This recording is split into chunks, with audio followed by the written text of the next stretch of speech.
हर किसी को है बारिश की आस, पहाड़ों को है आग बुझाने की आस, और जो भाबर कहते हैं हमारे हिसाब से, भाबर के लोगों को है गर्मी से बचने की आस। तो उधर भी है आग, इधर भी है आग, हर कोई लगाए बैठा है आस कि कौन बुझाएगा ये आग। तो ये है उत्तराखंड का एक गांव कालीघाट, सुनौली डिस्ट्रिक्ट, सुनौली में आता है, अल्मोड़ा डिस्ट्रिक्ट है इसका। और ये देखिए हाल है इस जंगलों का कि यहाँ पे कुछ अब ये आग, पहला सवाल ये है कि आग लगाई किसने है। ये आग यहीं के लोगों ने लगाई है कि ताकि कुछ घास हो जाए, या ये आग नेचर द्वारा लगाई गई है, या ये आग खुद कोई पर्यटक घूमने आए हैं उनकी किसी मौज मस्ती के कारण हुआ है। तो ये सवाल अब ये है कि आग लग चुकी है तो इसके लिए सहायता के लिए कौन है आगे, आगे कौन आएगा। यहाँ के कुछ गांव वाले, जो आके यहाँ पर देखा जाए तो यहाँ पे कुल मिला के 1 2 3 4 5 घर हैं, और 5 घर में अधिकतम अब बुजुर्ग हैं, क्योंकि नौजवान रोजगार के चक्कर में पहुँच चुका है दिल्ली, मेट्रो सिटीज़, मुंबई बहुत दूर दूर है, तो उनसे सहायता यहाँ तक आना बहुत मुश्किल है।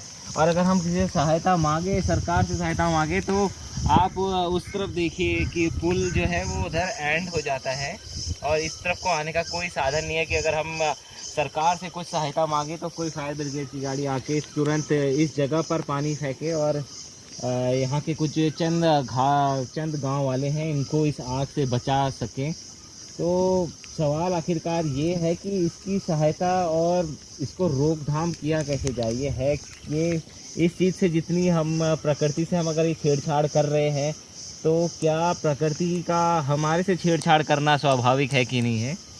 तो अब जानना ये है कि इस तरफ हमारे बिनसर सेंचुरी है, तो बिनसर सेंचुरी, ठीक है, तो ये बिनसर सेंचुरी है इधर, तो बिनसर सेंचुरी को भी पता होगा कि इस तरीके की आग यहाँ लग चुकी है। पर्यटकों के हिसाब से अगर देखा जाए तो हर कोई सिर्फ व्यापार देख रहा है, सब कुछ देख रहा है, लेकिन उत्तराखंड की ये दुर्दशा सिर्फ वो आम इंसान देख रहा है जो यहाँ पे रहता है।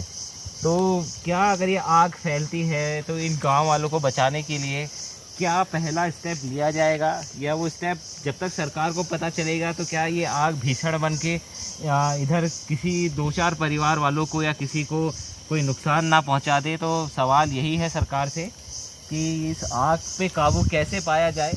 अभी तो फ़िलहाल चलो हम हैं इधर, अगर जो हमसे हो पाएगा वो हम करेंगे। अभी ये थोड़ा दूर है हमसे, तो हम इसको बुझाने की कोशिश करेंगे।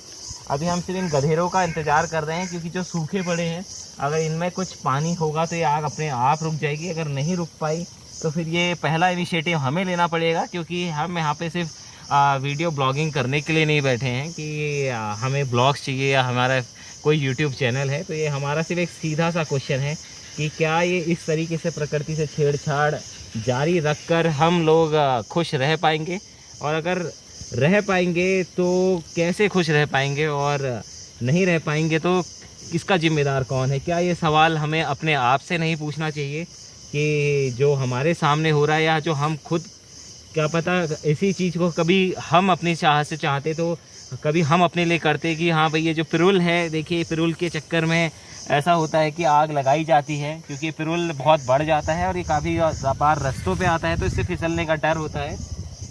तो उसको जलाने के कारण और कुछ घास यहाँ पर नई घास पैदा हो जाए के कारण कभी कभी गांव वाले भी ये चीज़ें करते हैं। पर मानना ये है कि अगर ये हुआ है तो क्या ये सवाल उस इंसान से नहीं होना चाहिए कि जिसने ये आग लगाई, और अगर ये आग लगाई तो इसको बुझाने के क्या समाधान है। अगर हम अभी सहायता मांगे तो सहायता 0 है, और अगर हम सरकार तक ये राहत पहुंचाएं तो पहुंचाएं कैसे, क्योंकि यहाँ नेटवर्क नहीं है।